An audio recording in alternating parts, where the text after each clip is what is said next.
मुफ्त अकेडमी के प्लेटफॉर्म से हम मल्टीपल सॉफ्टवेयर के कोर्सेज लॉन्च करेंगे। अभी स्टार्ट हम करेंगे फोटोशॉप से, जो ग्राफिक डिज़ाइनर्स के लिए कि आपने किस तरह से सॉफ्टवेयर को ऑपरेट करना है, उसके टूल्स को किस तरह से यूज़ करना है।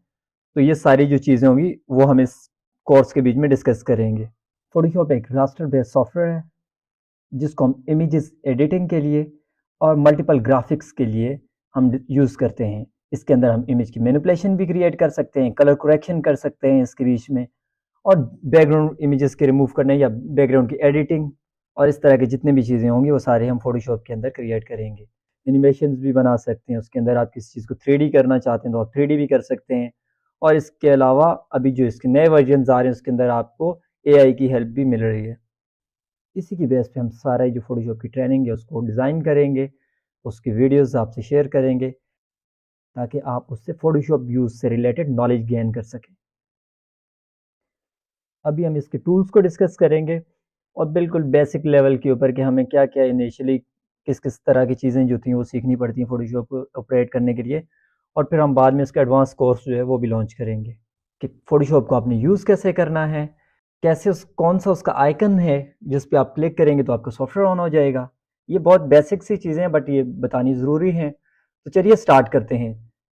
सबसे पहले हम फोटोशॉप का जो आइकन जो इसको हमने पिन किया था क्योंकि हम इसको डेली यूज़ कर रहे हैं, तो अब हम इस पर क्लिक करेंगे तो हमारा जो फोटोशॉप है वो ओपन हो जाएगा, जिसका इंटरफेस हमें कुछ इस तरह से शो होगा। जब भी हमने कोई नया डिज़ाइन क्रिएट करना है तो उससे पहले हम उसके लिए कैनवस क्रिएट करेंगे। कैनवस हम कैसे क्रिएट करेंगे, हम जाएंगे फाइल में, न्यू पे क्लिक करेंगे और यहाँ से हमारे पास मल्टीपल कैनवस जो हैं इनके साइजेस, ये बिल्ट इन साइजेस होते हैं हर कैटेगरी के अकॉर्डिंग। जैसे कि फ़ोटो के लिए अलग साइजेस यहाँ पे हैं और प्रिंट के लिए अलग साइजेस हैं, आर्ट एंड इलस्ट्रेशन के लिए अलग हैं, वेब के लिए इसी तरह, वेबसाइट के लिए भी मल्टीपल साइजेस जो हैं वो पहले से बिल्ट इन है, और मोबाइल के लिए भी इसी तरह, और फिल्म एंड वीडियो के लिए भी। तो हम कोई भी साइज़, अगर यहाँ से हमें कोई साइज़ रिक्वायर्ड है, जैसे कि मैं एक वीडियो के लिए थंबनेल डिज़ाइन करना चाह रहा हूँ, तो उसके लिए मुझे नया साइज़ या ख़ुद से साइज़ क्रिएट करने की ज़रूरत नहीं पड़ेगी। वो ऑलरेडी मेरे पास यहाँ पे साइज़ जो है वो अवेलेबल होगा। जस्ट मुझे क्रिएट पे क्लिक करूँगा मैं, तो वो साइज़ जो है वो क्रिएट हो जाएगा, कैनवस जो होगा वो क्रिएट हो जाएगा। हाँ, उसके अंदर में ये है कि रेजोल्यूशन अगर चेंज करना चाहता हूँ तो मैं वो कर सकता हूँ, और बाकी बाकी जितने भी साइज़ और बाकी कलर वगैरह और इसकी जो बाकी की चीज़ें वो सारी एज इट इज़ ही रहेंगी, और मैं क्रिएट पे क्लिक करूँगा तो साइज़ क्रिएट हो जाएगा। अब इसके अंदर जो भी मुझे डिज़ाइन करना है वो मैं डिज़ाइन कर सकता हूँ। इसी तरह हमारे पास कुछ और रिक्वायरमेंट्स होती हैं, जैसे कि मैं अब बिलबोर्ड डिज़ाइन कर रहा हूँ तो उसका जो साइज़ होगा वो वो यहाँ पे हमें अवेलेबल नहीं होगा इन साइजेस के बीच में, तो वो मुझे खुद से क्रिएट करना पड़ेगा। जैसा कि मेरे पास एक बिलबोर्ड का साइज़ आया है जिसका साइज़ था, विड्थ उसके 60 फीट और उसकी जो हाइट है वो है 20 फीट। तो यहाँ पे उसका साइज़ जो है मैं वो जो फीट है उसको इंचेस में कन्वर्ट करके नहीं ऐड करूँगा, मैं उसको इंचेस में ऐड कर दूंगा। ये 1 इंच जो है वो 1 फीट कंसिडर होगा यहाँ पे। बट उसमें जो मुझे जिस चीज़ का ख्याल रखना है वो ये है कि जो रेजोल्यूशन है मैं उसको 300 के बजाय 864 उसकी रेजोल्यूशन कर दूंगा,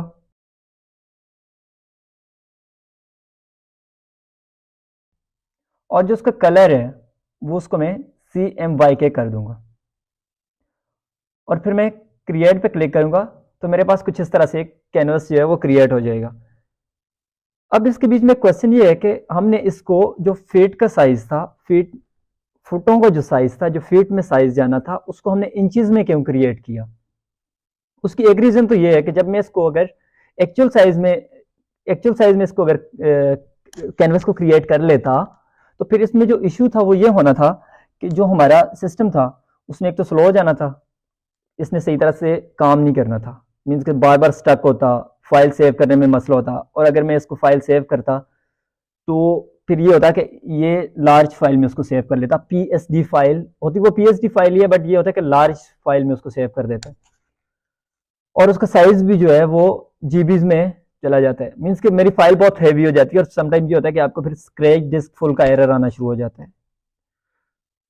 तो इसकी जो रीज़न है वो यही है कि हमने इसका साइज़ जो वो यहाँ पे हमने 864 जो रेजोल्यूशन इसकी ऐड की है, अगर हम यहाँ पे चेक करें तो 864 जो हमने रेजोल्यूशन रखी हुई है।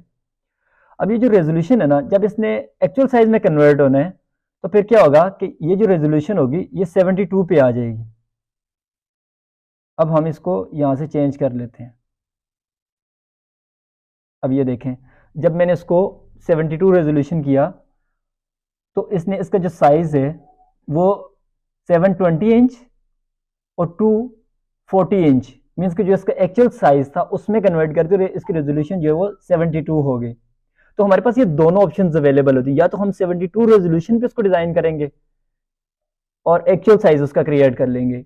अगर हमने उस तरह से नहीं करना, फीट का साइज है उसको हम इंचेस में ही रखेंगे और इसकी जो रेजोल्यूशन होगी वो 864 कर देंगे और इस तरह से हम इसका एक कैनवस जो होगा वो क्रिएट कर लेंगे।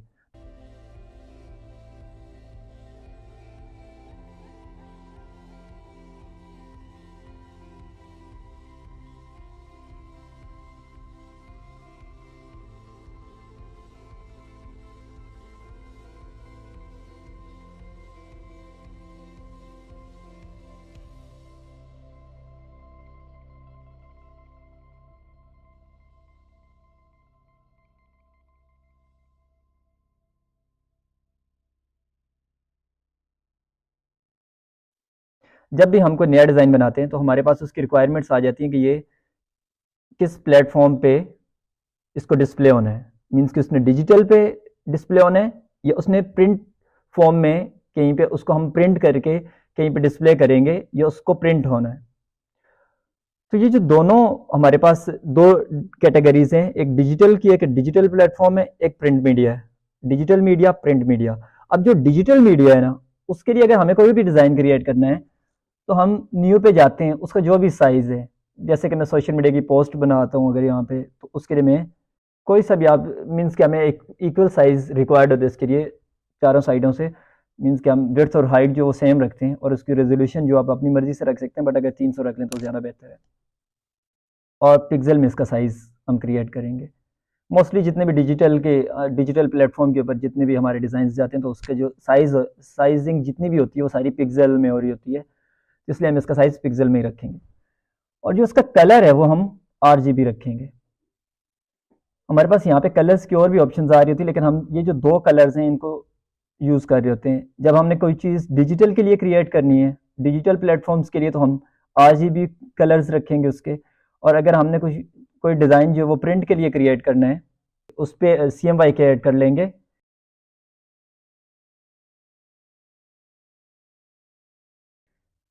वो हम CMYK पे डिज़ाइन करेंगे। तो अब ये हम डिजिटल की पोस्ट क्रिएट कर रहे थे, इसलिए हम इसका जो कलर है वो RGB रखेंगे और क्रिएट पे क्लिक कर देंगे। तो ये इसकी बेसिक सी कुछ चीज़ें हैं कि जब भी आपने कोई भी डिज़ाइन क्रिएट करना है तो उसका जब भी आपने साइज़ क्रिएट करना है, उसमें हमने जो इम्पोर्टेंट चीज़ है जिसको हमने माइंड में रखना है वो एक उसकी रेजोल्यूशन होगी, उसका साइज़ होगा और उसका कलर जो है कि वो डिजिटल के लिए तो RGB में और अगर वो प्रिंट के लिए तो CMYK में। बस ये चीज़ें हमने अपने माइंड में रखनी है। और बाकी जो साइजिंग होती है, जैसा अभी मैंने आपको 60 फीट और 20 फीट के एक जो पहले हमने एक कैनवस क्रिएट किया था, साइज़ क्रिएट किया था, उसकी मैंने थोड़ी सी आपको चीज़ें बता दी कि उसके अंदर रेजोल्यूशन कैसे सेट करनी है, आपने कितनी रेजोल्यूशन रखनी है ताकि आपकी जो प्रिंट की क्वालिटी है वो ख़राब ना हो। तो ये जो चीज़ें होती है, ये हमें जब हम साइज़, मीन्स के जब बिल्कुल स्टार्ट के ऊपर हम कैनवस का साइज़ क्रिएट कर रहे होते हैं, तभी हम ये सारी चीज़ें अपनी जो हैं वो मेक श्योर कर लेते हैं कि हमारा कलर अगर प्रिंटिंग के तो CMYK हो गया और उसकी रेजोल्यूशन जो है वो हमने ठीक सेट कर लिए। अच्छा, अगर आपका कोई भी डिज़ाइन है, जैसे कि A4 के ऊपर आपको कोई डिज़ाइन क्रिएट करना है, A4 का अगर आपके पास डिज़ाइन है तो उसके लिए आपको रेजोल्यूशन जो है उसको चेंज करने की ज़रूरत नहीं है। वो 300 रेजोल्यूशन ऑलरेडी आपके पास, जैसे मैं A4 पे क्लिक करता हूँ तो 300 रेजोल्यूशन जो वो मेरे पास ऑलरेडी ऐड होगी। लेकिन ये होगा कि इसके अंदर मुझे जो कलर, अगर वो प्रिंट के लिए A4 साइज जो है वो प्रिंट होने, मोस्टली तो हम इसको प्रिंट ही कर रहे होते हैं, तो प्रिंटिंग के लिए अगर ये है तो इसका हम कलर सिर्फ यहाँ से आगे चेंज कर लेंगे, बाकी की सेटिंग हम एज इट इज़ रहने देंगे और क्रिएट पे क्लिक कर देंगे तो हमारे पास ये A4 साइज़ के कैनवस जो है ये क्रिएट हो गया। तो ये बिल्कुल स्टार्ट के ऊपर हम, क्योंकि जब भी हमने फ़ोटोशॉप यूज़ करना है तो हमें ये चीज़ें स्टार्ट के अंदर जितने भी कैनवसेस होते हैं, जो भी साइजेस होते हैं, हमने स्टार्ट में क्रिएट करने हैं। तो इसकी जो सेटिंग्स हैं वो हमने अपने माइंड में रख लेनी है कि हमने इसको सारी सेटिंग्स किस तरह से करनी है।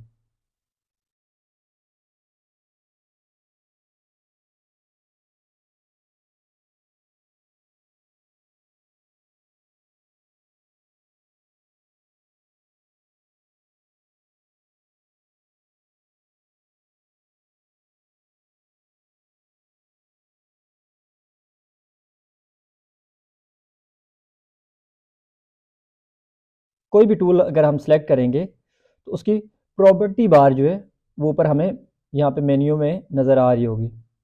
ये हमारा मेन मेन्यू है और ये जो है कोई भी टूल हम सेलेक्ट करेंगे तो उसका मेन्यू आ रहा होगा यहाँ पे, जिसके अंदर मल्टीपल ऑप्शंस होती हैं जिनको हम अपने टूल को बेहतर यूज़ करने के लिए इनको भी साथ में यूज़ करेंगे। जो हमारा सबसे पहला टूल है वो है मूव टूल, जिसकी शॉर्ट की है वी। आप वी प्रेस करेंगे तो ये टूल जो है ये एक्टिव हो जाएगा और आप इसको यूज़ कर सकते हैं। अब जो बाकी टूल्स हैं हम उनके ऊपर अगर जिस भी टूल के ऊपर हम कर्सर लेके जाएंगे तो वहाँ पे हमें उसकी एक शॉर्ट की भी नज़र आएगी और उसको हमने यूज़ किस तरह से करना है वो भी हमें नज़र आएगा कि किस तरह से ये जो टूल है ये यूज़ होगा, हम अपने डिज़ाइंस के बीच में इसको किस तरह से यूज़ कर सकते हैं।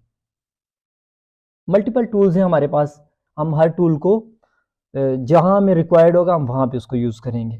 जैसे कि मूव टूल है, अगर मुझे किसी डिज़ाइन को मूव करना है तो मैं मूव टूल को उसके लिए यूज़ कर लूँगा। और अगर मुझे कोई ऑब्जेक्ट है उसकी सिलेक्शन क्रिएट करनी, मीन्स कि वो रेक्टेंगुलर सिलेक्शन है या ओवल शेप में है, तो मैं उसको अगर सिलेक्शन क्रिएट करनी है तो मैं मार्कर टूल यूज़ करूँगा या एलिप्स टूल यूज़ करूँगा।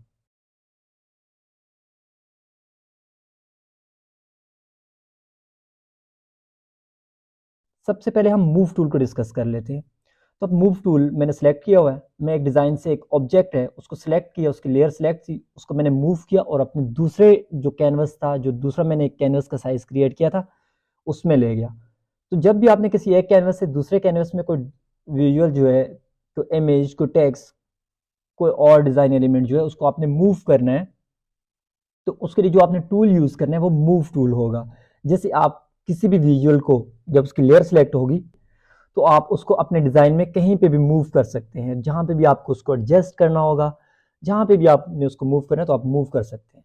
हमने मूव टूल को यूज़ करके देख लिया कि हम एक फाइल से दूसरी फाइल में या एक कैनवस से दूसरे कैनवस के अंदर इमेजेस, टेक्स्ट या किसी भी डिज़ाइन एलिमेंट को कैसे मूव कर सकते हैं। अब मूव टूल के बाद जो हमारे पास दूसरा टूल है वो है आर्ट बोर्ड टूल। जैसे हम आर्ट बोर्ड क्रिएट कर सकते हैं अपने डिज़ाइन के, मीन्स कि मैंने एक अगर फाइल क्रिएट की तो उसके साथ में मल्टीपल आर्ट बोर्ड जो है वो भी क्रिएट कर सकता हूँ, मीन्स कि मल्टीपल जो पेजेस है वो क्रिएट कर सकता हूँ। उसकी शॉर्ट की है shift we. Shift we press करेंगे तो ये टूल एक्टिव हो जाएगा। तो अब हम इससे कोई भी जो हमारे पास कोई भी डिज़ाइन जो फाइल पहले से हमने एक डिज़ाइन फाइल क्रिएट की हुई है, डिज़ाइन का आर्ट बोर्ड हमने क्रिएट किया हुआ है या हमने डिज़ाइन बना चुके हैं, तो उसके साथ हमें मज़ीद जो आर्ट बोर्ड रिक्वायर्ड है तो हम यहाँ से इस टूल को सिलेक्ट करके हम आर्ट बोर्ड क्रिएट कर सकते हैं। अब आर्ट बोर्ड टूल जो है वो मैंने सेलेक्ट कर लिया और उससे मैंने एक कैनवस क्रिएट कर लिया यहाँ पे। अब उसके चारों साइडों के ऊपर प्लस का साइन नज़र आ रहा था, मीन्स कि अब जब मैं प्लस के साइन के ऊपर, जिस साइड के भी प्लस के साइन के ऊपर क्लिक करूँगा तो उसी साइड पे सेम साइज़ का कैनवस क्रिएट कर देगा। और अगर मुझे उसके साइज़ में कोई चेंजिंग करनी है तो टॉप के ऊपर जो मेन्यू बार इसका आ रहा है वहाँ से जाके मैं इसका साइज़ भी चेंज कर सकता हूँ। साइज़ चेंज करने के बाद अब मैं इसको मूव कर लूँगा। अगर मैंने राइट साइड के ऊपर कैनवस क्रिएट किया तो राइट साइड पे उसको थोड़ा सा और मूव कर लूँगा। तो अब मैंने लेफ्ट साइड के ऊपर कैनवस क्रिएट किया तो मैं उसको लेफ्ट साइड के ऊपर थोड़ा सा मूव करके दो कैनवस के बीच में गैप क्रिएट कर लूँगा। और मुझे कोई भी डिज़ाइन क्रिएट करना है तो मैं इन कैनवस, ये जो कैनवस मैंने सेलेक्ट किए हैं इसके ऊपर कर लूँगा। और जो कैनवस का बैकग्राउंड कलर है वो भी मैं यहाँ से चेंज कर सकता हूँ प्रॉपर्टी बार से। इसका कलर चेंज करने के बाद अभी ये कि हमारे पास कैनवस के ऊपर आपने देखा होगा कि एक ही स्क्रीन के ऊपर आप हमने 3 कैनवस जो हैं वो क्रिएट किए हुए हैं। तो हम 3 से ज़ायद मीन्स के मल्टीपल कैनवसेस जो है इस टूल की मदद से क्रिएट कर सकते हैं। अब हमारे पास जो नेक्स्ट टूल है वो है रेक्टेंगुलर मार्क्यू टूल, जिसकी शॉर्ट की है एम। रेक्टेंगुलर मार्क्यू टूल जो है इसको हम नॉर्मली कोई भी रेक्टेंगुलर सिलेक्शन कहीं पे क्रिएट करनी है तो उसके लिए हम इसको यूज़ करते हैं। जैसे ही मैं इसके टूल पे गया हूँ तो मुझे यहाँ पे इसके साथ एक छोटी प्रेजेंटेशन टाइप क्रिएट की हुई है जहाँ से हमें ये पता चल सकता है कि ये टूल कैसे ऑपरेट होता है, मीन्स कि इस टूल को हम कैसे यूज़ कर सकते हैं। तो वो हमें जैसे हम किसी भी टूल के ऊपर जाते हैं तो उसके साथ एक छोटी सी विंडो ओपन हो जाती है और उस विंडो में हमें ये एक्सप्लेन कर दिया जाता है कि आपने इस टूल को किस पर्पज़ के लिए यूज़ करना है। तो अब यहाँ पे मैंने एक सिलेक्शन क्रिएट कर ली, एक नई लेयर क्रिएट की और इस लेयर पे वाइट फिल कर दिया जिस एरिया की मैंने सिलेक्शन ली हुई थी। तो मीन्स कि जब मुझे कोई बॉक्स वगैरह कहीं पे अपने डिज़ाइन के बीच में कोई क्रिएट करना है तो मैं इस टूल को भी यूज़ करके बॉक्स क्रिएट कर सकता हूँ। इसी तरह अगर हमें कोई सर्कल में सिलेक्शन क्रिएट करनी है तो हम इलिप्टिकल मार्की टूल जो है वो यूज़ कर लेंगे, जिसकी शॉर्ट की है shift M. Elliptical marquee tool जो है इसको हम सर्कल या ओवल शेप में या किसी भी मीन्स के सर्कल से रेलेवेंट कोई भी किसी भी तरह की हम कोई शेप क्रिएट करना चाह रहे हैं तो आप शिफ्ट प्रेस करेंगे, मीन्स कि जब आपने सिलेक्शन क्रिएट करना शुरू कर दिए और आपने क्लिक होल्ड रखना है, जो लेफ्ट क्लिक होगा उसको आपने माउस का लेफ्ट क्लिक जो होगा उसको आपने होल्ड करके रखना है, या कीबोर्ड का जो लेफ्ट क्लिक है उसको आपने होल्ड करके रखने हैं अगर आप लैपटॉप यूज़ कर रहे हैं। तो आपने साथ ही शिफ्ट प्रेस कर देना है, लेकिन उससे पहले आपने थोड़ा सा मूव कर लेना है। उसको मूव करने के बाद जब आप शिफ्ट प्रेस करेंगे तो फिर वो एक्यूरेट सिलेक्शन जो है वो क्रिएट करेगा। तो इस तरह से हम इन दोनों टूल्स को जो है वो अपने डिज़ाइंस के बीच में यूज़ कर सकते हैं। वो डिपेंड करता है कि हमें कौन सा टूल जो है वो कहाँ पे रिक्वायर्ड है और उसको फिर हम इसी तरह से यूज़ कर लेंगे। कोई भी टूल जो है उसका अपना पर्पज़ है यूज़ करने का। हर टूल जो है जहाँ पे वो जितना रिक्वायर्ड होगा हम वो यूज़ कर लेंगे। इसी तरह इसके बीच में आपने देखोगे कि अगर आपको लाइन ड्रॉ करनी है तो आप इसके अंदर लाइंस भी ड्रॉ कर सकते हैं। उस पर यह होगा कि आपने उस टूल को सिलेक्ट करना है, जो लाइन के लिए टूल है उसको सिलेक्ट करेंगे और आपने कैनवस के ऊपर आके क्लिक करेंगे तो एक छोटी सी सिलेक्शन क्रिएट हो जाएगी खुद से। आप नई लेयर क्रिएट करेंगे उसके अंदर कलर फिट कर देंगे तो वो लाइन क्रिएट हो जाएगी। तो आप इस तरह से इसके अंदर हॉरिजॉन्टली या वर्टिकली आप लाइंस भी क्रिएट कर सकते हैं। तो ये हमारा जो है सेकंड टूल है जिसको अभी हमने डिस्कस किया।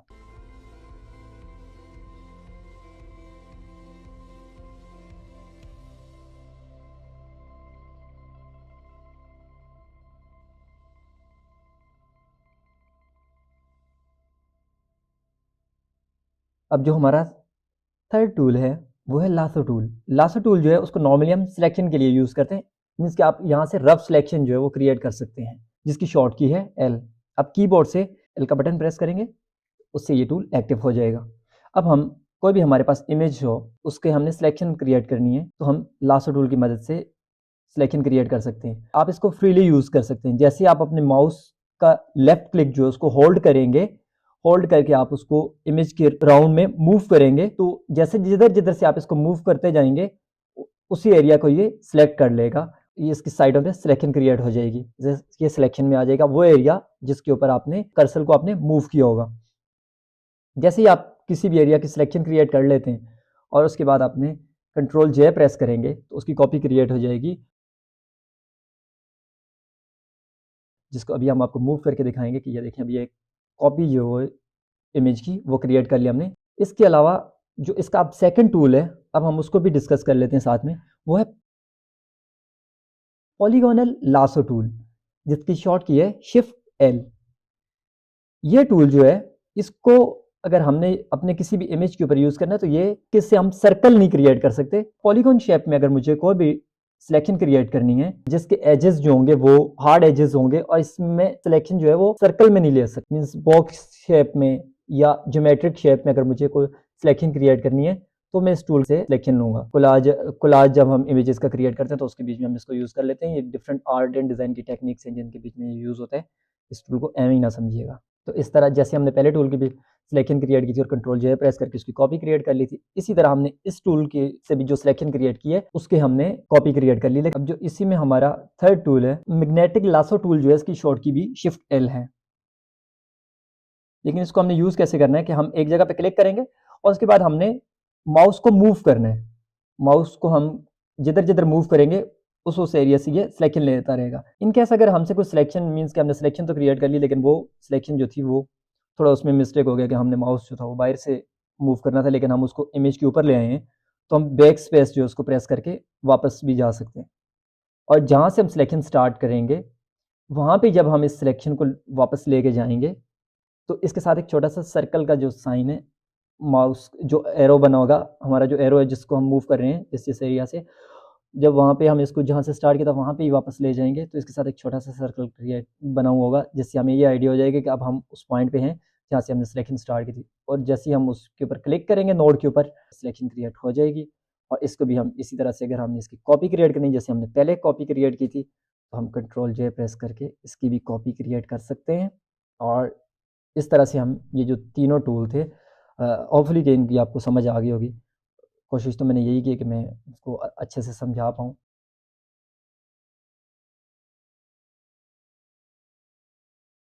ऑब्जेक्ट सिलेक्शन टूल, जिसकी शॉर्ट की है शिफ्ट डब्ल्यू। ये टूल हमें पुराने जितने भी वर्जन थे उनमें अवेलेबल नहीं था, बट इस वर्जन में हमें अवेलेबल है। जैसे हम सिलेक्शन टूल से सिलेक्शन क्रिएट करते हैं, हम इसी तरह इसके लिए आप सिलेक्शन क्रिएट करेंगे और जो लेफ्ट क्लिक है उसको होल्ड करके रखेंगे और विजुअल के साइडों के ऊपर हम एक सिलेक्शन ड्रॉ कर लेंगे, जिससे ये विजुअल सिलेक्शन में आ जाएगा। और अब हम इसकी कॉपी क्रिएट कर लेते हैं और इसका हम बैकग्राउंड जो है उसको रिमूव कर लेंगे, तो हम कोई भी बैकग्राउंड जो है बैक पे ऐड कर सकते हैं या इस इमेज को हम एज अ पीएनजी यूज कर सकते हैं। इसी का जो नेक्स्ट टूल है वो है क्विक सिलेक्शन टूल, जिसकी शॉर्ट की है शिफ्ट डब्ल्यू। अब जो क्विक सिलेक्शन टूल है ये भी इसी तरह यूज होता है जैसा कि हमने पहला टूल यूज किया, बट वो ज़्यादा परफेक्ट, आई थिंक वो परफेक्ट इसके ऊपर यूज़ हुआ था इमेज के ऊपर। जो इमेज मैंने पहले जिस इमेज को ओपन किया था उसके ऊपर बड़ा अच्छा वो यूज़ हो गया था। अब इसको भी ट्राई करते हैं कि ये किस तरह से यूज़ होता है। तो इसका एक छोटा सा सर्कल क्रिएट हुआ होता है, जिधर इसको हम मूव करते हैं। जैसे कि हम ब्रश टूल यूज़ करेंगे तो ब्रश का भी एक सर्कल क्रिएट हुआ होगा, मीन्स के ब्रश का एक स्केल होता है। बैक स्पेस के साथ हमें दो ब्रैकेट्स होते हैं, जिससे हम लेफ्ट वाले ब्रैकेट से इसका साइज छोटा और राइट वाले ब्रैकेट से इसका साइज बड़ा कर सकते हैं। टॉप के ऊपर जो इसका मेन्यू बार आ रहा होता है, किसी भी टूल को हम सिलेक्ट करते हैं उसका जो मेन्यू आ रहा होता है, वहां पे ऊपर प्रॉपर्टी बार आ रही होती है, वहां से भी हम उसका साइज छोटा या बड़ा कर सकते हैं। अब जो ये वाला टूल है इसके अंदर आपने एक चीज का ख्याल रखना है कि विजुअल से थोड़ा दूर रखना है उसको। विजुअल से दूर इसलिए रखना है क्योंकि अगर ये विजुअल के साथ टच होगा तो ये जो भी इसका कलर होगा, कि एक कलर जो होगा वो दूसरे के साथ अगर मिलता जुलता होगा, उसको एक कलर को मैंने सेलेक्ट कर लिया तो दूसरे को ये ऑटोमेटिक सेलेक्ट कर लेगा, ये उसको भी साथ पिक कर लेता है। और अगर आपसे कोई बाय मिस्टेक ये मीन्स कि ज्यादा एरिया सेलेक्ट कर लेते हो तो आप आल्ट प्रेस करेंगे तो उससे सिलेक्शन माइनस होती है। मीन्स कि आल्ट प्रेस करके अगर आप उस एरिया के ऊपर उस ब्रश को मूव करेंगे तो वो उसको सिलेक्शन को वो जो है वो डिसलेक्ट कर लेगा उस एरिया को। और अगर आपने सिलेक्शन ऐड करनी है तो आप शिफ्ट प्रेस कर लेंगे, शिफ्ट को होल्ड करके जो ब्रश होगा उसको मूव करेंगे तो सिलेक्शन जो होगी वो ऐड कर लेगा। और इस तरह से हम इसका भी बैकग्राउंड रिमूव कर सकते हैं और रिमूव करके इसके पीछे कोई बैकग्राउंड यूज कर सकते हैं या हम इसको एज अ पीएनजी यूज कर सकते हैं।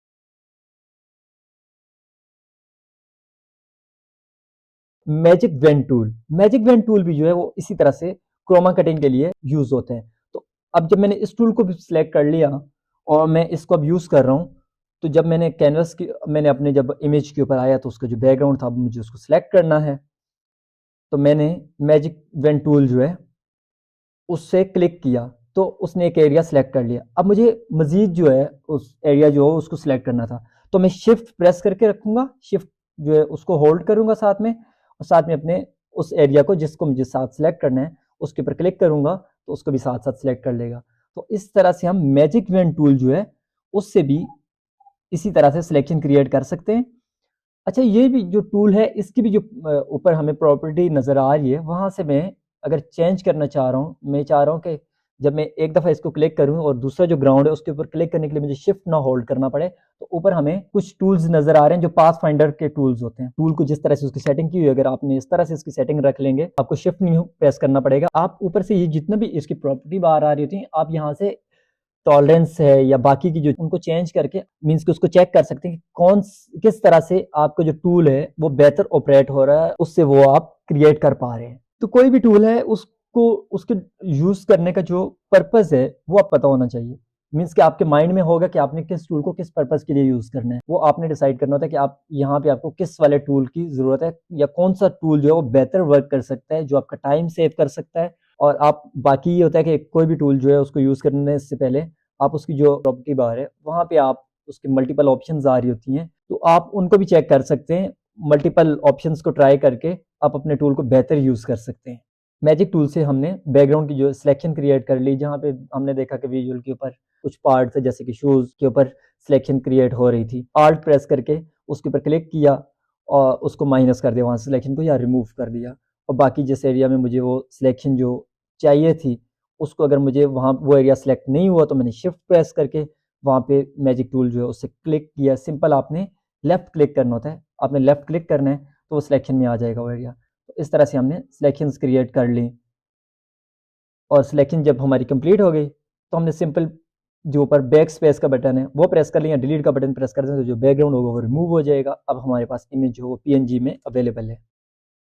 अब हमारा जो नेक्स्ट टूल है वो है क्रॉप टूल। नॉर्मली तो ये हम अपने सेल फोन्स के बीच में भी यूज़ कर रहे होते हैं। मीन्स कि एक पिक्चर जो थी वो क्लिक की, उसको अपने कैनवस के अंदर ले आया, तो उसका जो बैकग्राउंड था वो एक्स्ट्रा बैकग्राउंड था, तो मैं उसको रिमूव करना चाह रहा हूँ, तो मैं क्रॉप टूल से उसको क्रॉप कर सकता हूँ।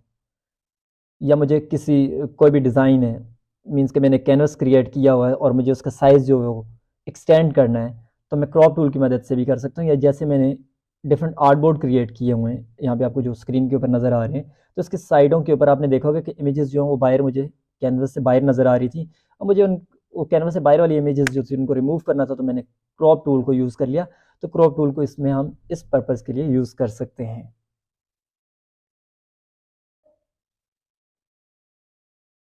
अब जो नेक्स्ट टूल है वो है फ्रेम टूल, जो आपको सिर्फ इसी वर्जन में अवेलेबल है, या इससे नेक्स्ट जो वर्जन होंगे डेफिनेटली उसमें तो होगा, बट इससे जो पिछले वर्जन थे उसमें अवेलेबल नहीं था, जिसकी शॉर्ट की है के।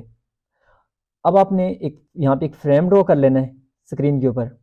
जब आप फ्रेम ड्रॉ कर लेंगे तो आपके पास एक लेयर क्रिएट हो जाएगी मास्क जिसके साथ बना होगा। आपने इमेज जो भी आपके पास इमेज अवेलेबल थी उसकी कॉपी क्रिएट की और इस मास्क वाली लेयर के ऊपर आपने मूव कर लेना है उसको। जैसे ही आप मूव करेंगे तो एक फ्रेम के अंदर आ जाएगी इमेज। तो आप इस तरह से किसी भी इमेज को किसी फ्रेम के अंदर आपने यूज़ करना, मीन्स कि आप फ्रेम का जो स्केल है वो छोटा बड़ा जैसा भी आपने उसको रखना है आप रख सकते हैं। और अगर आपने सर्कल यूज़ करना है उसके लिए सर्कल फ्रेम यूज़ करना है तो आप सर्कल फ्रेम भी यूज़ कर सकते हैं। जैसे हमने रेक्टेंगुलर जो शेप यूज़ किया था, सर्कल है, इसको भी यूज़ कर सकते हैं। और इसके अंदर हमारे पास जो इमेज होती है हम उसको कहीं पे भी मूव करके एडजस्ट कर सकते हैं फ्रेम के अंदर। तो ये टूल जो है फ्रेम टूल इस पर्पज़ के लिए यूज़ होता है। अब जो नेक्स्ट टूल है वो हमारे पास है eye dropper tool. Eye dropper tool जो है उसकी शॉर्ट की है आई। अब आई ड्रॉपर टूल जो है इसको हम अपने डिजाइन के बीच में ऑलमोस्ट डेली बेसिस के ऊपर यूज कर रहे होते हैं। इसका जो यूज है वो इस तरह से कि हम कोई भी इमेज अपने कैनवस के अंदर जब ऐड कर लेते हैं, कोई भी डिजाइन ऐड कर लेते हैं, तो हमें क्या होता है कि जो कलर्स होते हैं उसके एक जो कलर कंट्रास्ट जब हम बना रहे होते हैं तो हम इस टूल को सबसे ज्यादा यूज कर रहे होते हैं। कलर पिक करते हैं हम अपने कैनवस के बीच में और कलर एक कलर कम्बिनेशन सेट कर लेते हैं। हम हमारे पास कैनवस पे कोई भी इमेज ओपन हो, हम उसके किसी भी पार्ट के ऊपर जाके जब क्लिक करेंगे, टूल बार होती है उसके नीचे हमारे पास कलर्स की ऑप्शन आ रही होती है, जहाँ पे हम एक टाइम के बीच में दो कलर्स जो वो सिलेक्ट कर सकते हैं, दो कलर जो ऐड कर सकते हैं, कोई भी अपनी मर्जी से कोई भी कलर सेलेक्ट कर सकते हैं। तो वहाँ पे ये चेंज होते रहेंगे। इमेज के किसी भी पार्ट के ऊपर हम क्लिक करेंगे वहाँ से ये कलर पिक होगा और हमारे पास हमारे जो कलर बार आ रही है उसमें ऐड हो जाएगा। तो इस तरह से हम कलर्स ऐड कर सकते हैं। वो कोई नेचर की इमेज भी हो सकती है, कोई भी इमेज, मीन्स के कोई भी आपके पास डिज़ाइन है उससे आपने कलर पिक करने, तो आप आई ड्रॉपर टूल की मदद से कलर पिक कर सकते हैं।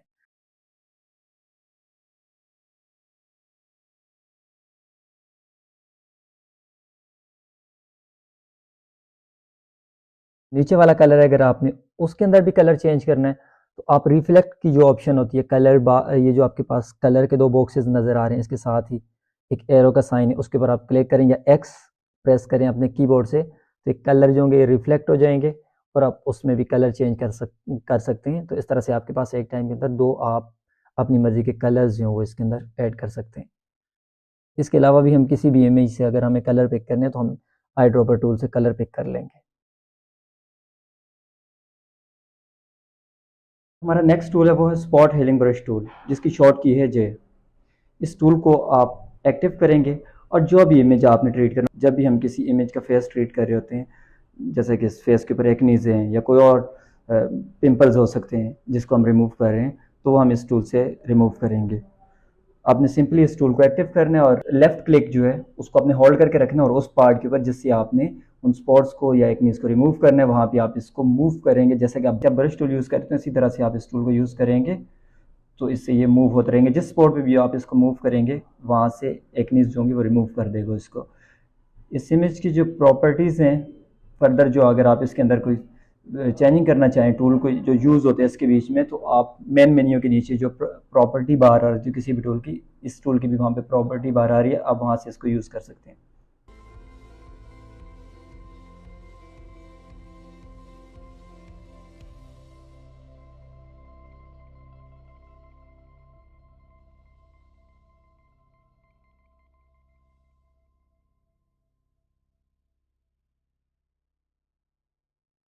मैं इस पार्ट पे आया तो यहाँ पे ये टूल सही तरह से वर्किंग नहीं कर रहा था। अब ये वाला जो पार्ट है इसके ऊपर हम जो नेक्स्ट टूल है इसका उसको यूज़ कर लेंगे, क्योंकि ये सही तरह से वर्किंग नहीं कर रहा, तो वो है healing brush tool. Healing brush tool जो है इसको हम ऐसे यूज़ करेंगे जैसे हम स्टेम टूल को यूज़ करते हैं, कि जिस एरिया से हमने टेक्सचर को पिक करना है वहाँ पे हम आल्ट प्रेस करके क्लिक करेंगे, लेफ्ट क्लिक, तो वहाँ से ये टेक्सचर को पिक कर लेगा। और हमने इसी तरह जैसे हमने पहले टूल को यूज़ करे थे, लेफ्ट क्लिक को होल्ड करके ब्रश कर रहे थे वहाँ पे, तो वो जो पार्ट था उसको वो रिप्लेस कर रहा था। इसी तरह से ये टूल जो है ये यूज़ होगा और ये अच्छे से इसको रिप्लेस कर लेगा। इसको हम बार बार यूज़ करेंगे, तब तक हम इसको यूज़ करेंगे जब तक कि ये जो रिज़ल्ट हमें चाहिए वो हमें मिल ना जाए। तो समटाइम होता है कि हमें ज़्यादा यूज़ करना पड़ता है इन टूल्स को, बार बार हम उसको ट्राई कर रहे होते हैं डिफरेंट जगहों से, टेक्सचर्स को पिक करके फिल कर रहे होते हैं, और समटाइम्स ये होता है कि वो सही तरह से हमें वो जो रिज़ल्ट जो हमें चाहिए होता है वो मिल जाता है।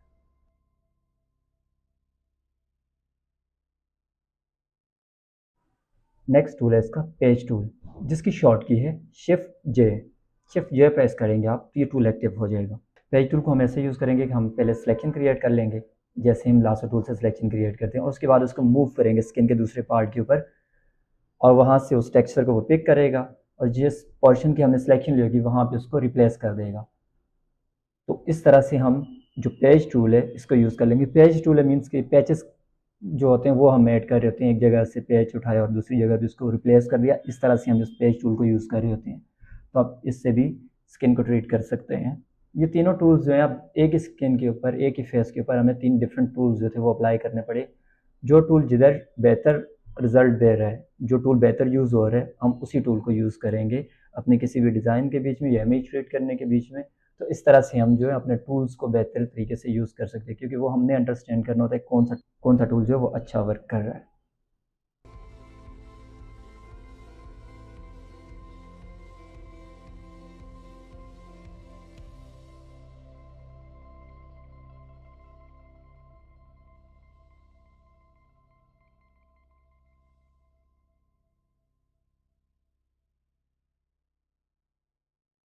हमारा नेक्स्ट टूल है content aware move tool. Short की है इसकी, शॉर्टकट की है शिफ्ट जे प्रेस करेंगे तो ये टूल एक्टिव हो जाएगा। इस टूल का जो यूज़ है वो बाकी जो टूल्स हमने पहले यूज़ किए हैं इसी के, उससे डिफरेंट है। इससे हम क्या कर सकते हैं कि जैसे ही हम इस टूल को ओपन करेंगे तो पहले तो हम इसकी जो सेटिंग्स हैं वो कर लेते हैं। इसकी जो प्रॉपर्टी बार ऊपर आ रही है वहाँ पे उसकी सेटिंग्स कर लेंगे, और उसके बाद हम सिलेक्शन क्रिएट कर लेते हैं। जब भी हमने किसी विजुअल को एक जगह से दूसरी जगह मूव करना है तो हमने जब सिलेक्शन क्रिएट करनी है तो थोड़ा डिस्टेंस से करनी है, बिल्कुल उसके साथ से नहीं करनी। अब हमने डिस्टेंस से सिलेक्शन क्रिएट कर लिया और इसको मूव करेंगे हम किसी दूसरी पोजीशन पे जहाँ पे हमने इसको मूव करना होगा। इससे हम करते क्या है कि अब हमारे पास एक इमेज है, उसको हमने मूव करना है बैकग्राउंड के ऊपर एक जगह से दूसरी जगह पे, तो उसके लिए हम इस टूल को यूज़ करेंगे। तो हमने जब इसको मूव किया और इसकी जो बाकी के ऊपर सेटिंग्स हैं, इसकी जो प्रॉपर्टी बार के अंदर, उसको भी हम ट्राई करेंगे कि उससे इसका रिज़ल्ट बेहतर होगा या उससे क्या इम्पैक्ट पड़ता है हमारा जो जो पहले हमने मूव किया था उस पर, और बाद में जब हमने उसकी सेटिंग्स की तो उस पर क्या इम्पैक्ट पड़ता है। तो इसके अंदर हम कलर और स्ट्रक्चर की जो अमाउंट है उसको हम चेंज करके इसको ट्राई कर लेंगे कि उससे क्या इम्पैक्ट पड़ता है हमारे विजुअल के ऊपर।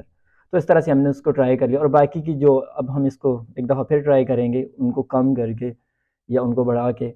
इस तरह से ये होगा कि हम ये ट्राई करना चाह रहे हैं एक्चुअली कि ये किस तरह से इसका अच्छा जो रिज़ल्ट है वो हमें मिल सकता है इससे। तो हम इसको इस तरह से बार बार ट्राई करेंगे।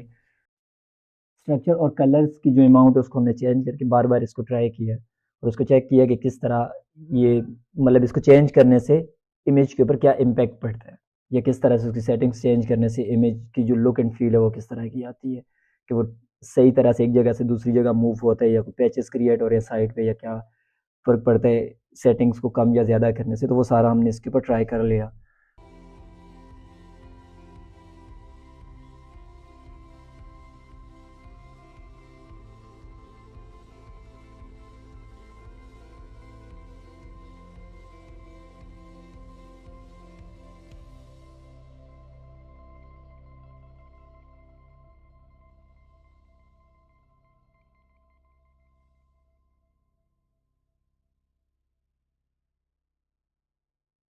हम इसके अंदर एक्सटेंड जो है उसको ट्राई कर लेते हैं। उससे इम्पैक्ट ये पड़ेगा इसके ऊपर कि हम ऐसे ही जैसे पहले हमने सिलेक्शन क्रिएट की थी, इसी तरह से सिलेक्शन क्रिएट करेंगे किसी भी इमेज की और उसको एक जगह से दूसरी जगह मूव करेंगे। जब उसको हमने मूव किया और उसको हमने रोटेट करके उसको ट्राई कर लिया, जहाँ पे भी हमने उसको फिक्स करना था वहाँ पे उसको ऐड कर लिया। लेकिन आपने देखा होगा कि जब हमने उसको एक जगह से दूसरी जगह इमेज को मूव किया तो जो पहले वाला इमेज था वो रिमूव नहीं हुआ वहाँ से, वो एज इट इज़ वहीं पे ही है और दूसरी जगह पे वो इमेज की कॉपी क्रिएट होगी। तो एक्सटेंड को हम इस पर्पज़ के लिए यूज़ कर सकते हैं, या जो एक्सटेंड है इसको हम ऐसे भी यूज़ कर सकते हैं।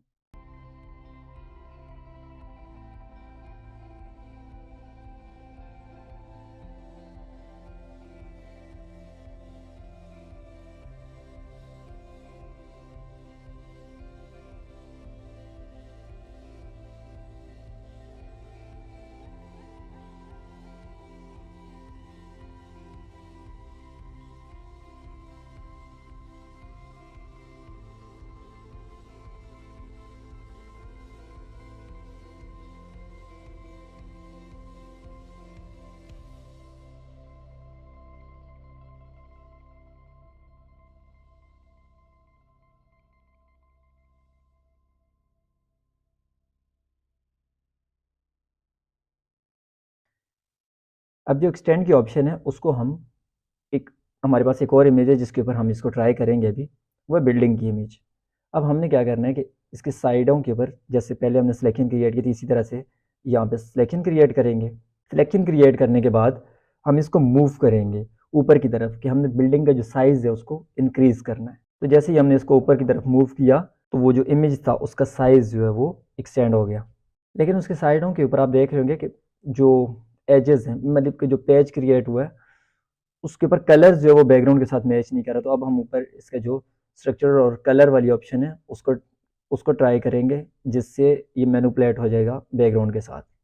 तो आप इस तरह से जो ओपेसिटी है इसकी उसको भी ट्राई कर सकते हैं। और इसी तरह हम जो दूसरी इमेज है उसका साइज़ जो है उसको कम करके देखेंगे कि इससे इसका साइज़ कम भी होता है या जैसे हमने साइज़ एक्सटेंड किया वही कर सकते हैं। तो हमने इसको इस तरह से ट्राई किया कि इसका साइज़ कम करेंगे तो उससे ये है कि इसका साइज़ जो है वो कम भी हो गया और उसने इमेज को ख़राब भी नहीं किया। तो आप इस तरह के किसी भी विजुअल के ऊपर कोई भी आपके पास इस तरह का इमेज है उसके ऊपर आप इस टूल को यूज़ कर सकते हैं। रेड आई टूल जो है इसकी शॉर्ट की है शिफ्ट जे। इस टूल को हम यूज़ करते हैं जब समटाइम्स होता है कि रात के टाइम में आपने किसी का फ़ोटो क्लिक किया हो और उसकी जो आंखें हैं उसका कलर जो है वो रेड हो जाता है। तो उस रेड टोन को ख़त्म करने के लिए हम इस टूल को यूज़ करते हैं। इसके ऊपर ना सिंपली आपने सिलेक्शन क्रिएट करनी है उस एरिया की और इसने इसका कलर जो है वो ब्लैक कर देना है। तो इस तरह से हमने इस टूल को भी यूज़ कर लिया। तो अभी तक के जितने भी टूल्स थे जो हमने इसके बीच में डिस्कस किए हैं आप इसकी प्रैक्टिस करें और इसको बार बार ट्राई करें और इस टूल को समझें। इन्हीं टूल्स के ऊपर वाइंड अप करते हैं और जो नेक्स्ट टूल्स हैं उसके ऊपर हम अगली क्लास में डिस्कस करेंगे। अगर आप हमारे चैनल की वीडियो को पहली दफ़ा देख रहे हैं तो मज़ीद इस तरह की वीडियोस के लिए हमारे चैनल को सब्सक्राइब कर लें। उम्मीद है ये वीडियो आपको पसंद आई होगी। इस वीडियो से मुताल्लिक़ कोई भी क्वेश्चन हो तो आप नीचे कमेंट सेक्शन में पूछ सकते हैं।